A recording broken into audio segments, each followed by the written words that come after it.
Is this even real?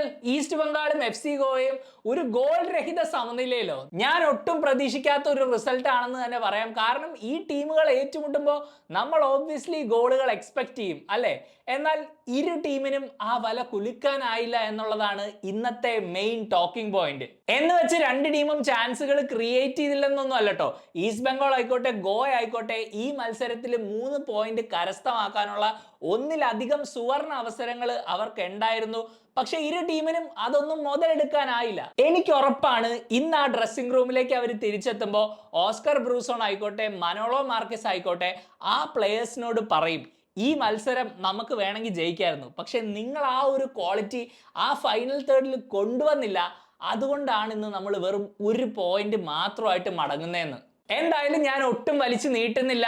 ഈ ഒരു മത്സരത്തിൽ നിന്നും നമ്മൾ മനസ്സിലാക്കിയ 3 കാര്യങ്ങളിലേക്ക് കടക്കാം. എഫ് സി ഗോവയുടെ നമ്പർ 9 പൊസിഷനിലെ പ്രശ്നങ്ങളെ കുറിച്ച് നമ്മൾ ഇതിനു മുമ്പ് സംസാരിച്ചിട്ടുണ്ടല്ലേ. അതിനുശേഷം മുഹമ്മദ് നബിലിന് ഒരു ഇഞ്ചുറി പറ്റി. ഇപ്പൊ നിലവിൽ ആ ലൈൻ ലീഡ് ചെയ്യുന്നത് ഒരു വലിയ ഇഞ്ചുറിക്ക് ശേഷം തിരിച്ച് പ്രൊഫഷണൽ ഫുട്ബോളിലേക്ക് വരുന്ന ഇഷാൻ പണ്ഡിതയാണ്. ഇന്നത്തെ ഇഷാന്റെ പെർഫോമൻസ് നമ്മൾ നോക്കുകയാണെങ്കിൽ തീർച്ചയായിട്ടും ആ ഒരു ഇഞ്ചുറിയിൽ നിന്നും റിക്കവർ ആയി വന്നതിന്റെ എല്ലാ ലക്ഷണങ്ങളും ഉണ്ടായിരുന്നു. യൂഷ്വലി ഒരു നമ്പർ 9 അല്ലെങ്കിൽ ഒരു ഫോക്കൽ പോയിന്റ് ആയിട്ട് കളിക്കേണ്ട പ്ലെയറിൽ നിന്നും നമ്മൾ എക്സ്പെക്ട് ചെയ്യുന്ന കുറെ കാര്യങ്ങൾ ഇഷാനിൽ നിന്നും വന്നില്ല എന്നുള്ളത് തന്നെയാണ്. 1-2 നല്ല ലിങ്കപ്പ് ഒക്കെ ഉണ്ടായിരുന്നെങ്കിലും ഒരുപക്ഷെ ഡേജാൻ ഡ്രാസിച്ചിന്റെ കൂടെ ഒരു പീക്ക് കണ്ടീഷനിലുള്ള വേറെ ഏതെങ്കിലും ഒരു നമ്പർ 9 ഉണ്ടായിരുന്നെങ്കിൽ ഗോവ കുറച്ചും കൂടെ ഈ മത്സരം ജയിക്കാനുള്ള ഒരു ചാൻസ് ഉണ്ടായിരുന്നു. ആൻഡ് ലീഗ് ടൈറ്റിലിനായിട്ട് പുഷ് ചെയ്യുന്ന ടോപ്പ് 4ലെയും ടോപ്പ് 6ലെയും മറ്റ് ടീമുകളെ വെച്ച് കമ്പയർ ചെയ്യുമ്പോൾ ഗോവ നേരിടുന്ന ഏറ്റവും വലിയ ചാലഞ്ച് അവർക്ക് ആവശ്യത്തിന് ഗോളുകൾ അടിക്കാൻ പറ്റുമോ ഇല്ലയോ എന്നുള്ളത് തന്നെയാണ്. എസ്പെഷ്യലി ഈ ഒരു ഷോർട്ട് സീസണിൽ ഗോൾ ഡിഫറൻസ് ആ ഒരു ഇക്വേഷനിലേക്ക് വരാനുള്ള എല്ലാ സാധ്യതയുണ്ട്. അങ്ങനെ ഒരു സിറ്റുവേഷൻ ആണെങ്കിൽ ഗോവ ബാക്കിയുള്ള ടീമുകളെ വെച്ച് കമ്പയർ ചെയ്യുമ്പോൾ ഒരു പടി പുറകിൽ തന്നെയാണ്.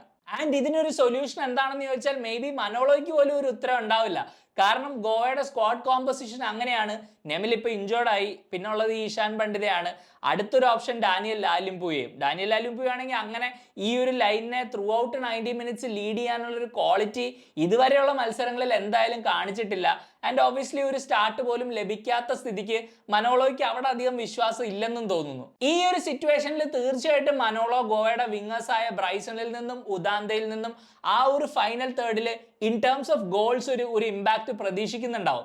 ഈ ഒരു മാച്ചിലും കഴിഞ്ഞൊരു മത്സരത്തിലും ഉദാന്തയ്ക്ക് 2 നല്ല ചാൻസുകൾ ഉണ്ടായിരുന്നു. പക്ഷെ 2 തവണയും ഉദാന്ത ടാർഗറ്റിൽ പോലും അടിച്ചില്ല എന്നുള്ളതാണ്. ഈ പ്രശ്നങ്ങളൊക്കെ ഉള്ളതുകൊണ്ട് തന്നെ ഓരോ മത്സരത്തിന് ഇറങ്ങുമ്പോഴും ഡ്രാസിച്ചിന്റെ തോളിലെ പ്രതീക്ഷയുടെ ഭാരം കൂടിക്കൂടി വരികയാണ്.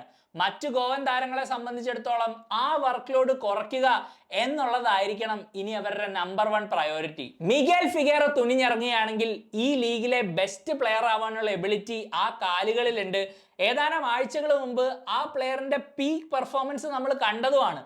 എന്നാൽ ഇന്ന് ഗോവക്കെതിരെ ആ മിഗേലിന്റെ യൂഷ്വൽ ക്വാളിറ്റി നമുക്ക് കാണാനായില്ല എന്നാണ് എൻ്റെ അഭിപ്രായം. ശരിക്കും കംപ്ലീറ്റ്ലി കോൺട്രാസ്റ്റിംഗ് ആയിട്ടുള്ള ഒരു പെർഫോമൻസ്.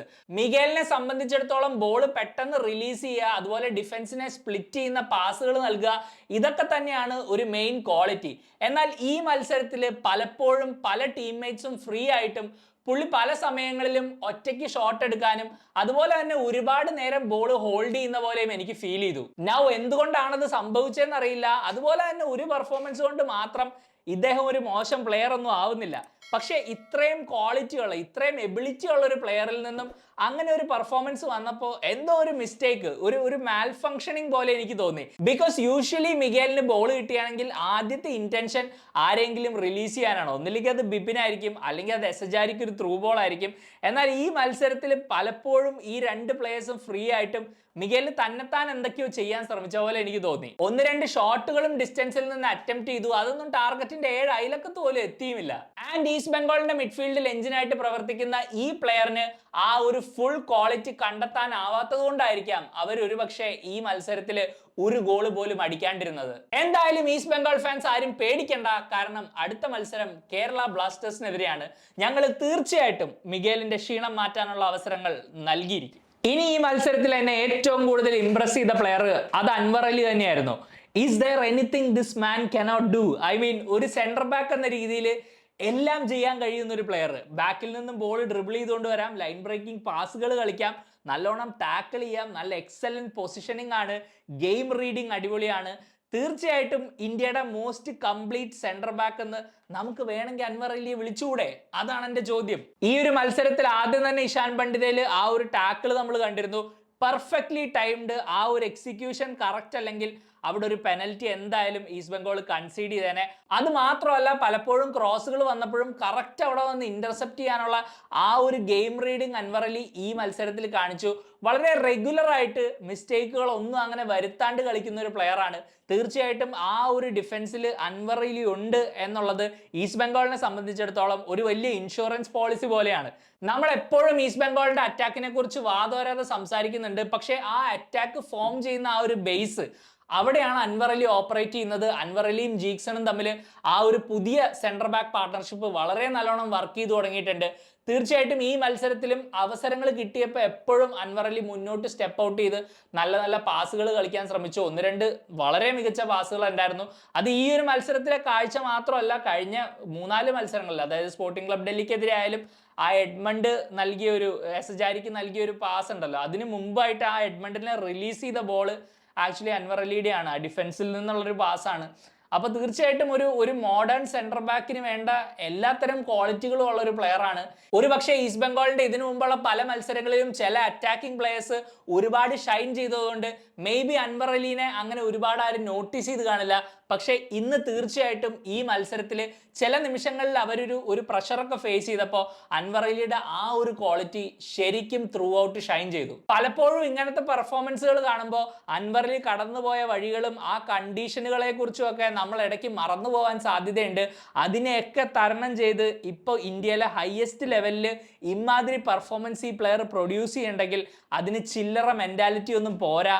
തീർച്ചയായിട്ടും ഇന്ത്യൻ നാഷണൽ ടീമിനും ഈസ്റ്റ് ബംഗാളിനും വരാൻ പോകുന്ന വർഷങ്ങളിൽ ഒരു വലിയ ലീഡറായി തന്നെ ഈ പ്ലെയർ മാറും എന്നുള്ളതിൽ ഒരു സംശയവും ഇല്ല. അപ്പൊ അതാണ് ഗൈസ് ഈ ഒരു മത്സരത്തിൽ നിന്നും ഞാൻ മനസ്സിലാക്കിയ 3 കാര്യങ്ങൾ. ഈസ്റ്റ് ബംഗാൾ ഗോവ മാച്ചിനെ കുറിച്ച് നിങ്ങളുടെ അഭിപ്രായങ്ങൾ തീർച്ചയായിട്ടും കമന്റ് ചെയ്യുക. ഈസ്റ്റ് ബംഗാൾ ആക്ച്വലി ഒരു ഇച്ചിരി പരിങ്ങലിലാണ്, ഒരു തോൽവി, അത് കഴിഞ്ഞൊരു ഡ്രോ. പക്ഷെ ഞാൻ പറഞ്ഞില്ലേ, അടുത്ത മത്സരം കേരള ബ്ലാസ്റ്റേഴ്സ് ആയിട്ടാണ്. ഇതിലും നല്ലൊരു ഫിക്സ്ചർ അവർക്ക് ഇനി കിട്ടാനില്ല. എന്തായാലും ഈസ്റ്റ് ബംഗാളിന്റെ ടൈറ്റിൽ ചാൻസസ് കുറഞ്ഞിട്ടുണ്ടോ എന്ന് നിങ്ങൾ തീർച്ചയായിട്ടും കമന്റ് ചെയ്യാൻ മറക്കരുത്. പുതിയൊരു വീഡിയോ ആയിട്ട് നാളെ വീണ്ടും കാണാം. അതുവരേക്കും you take care. Bye for now.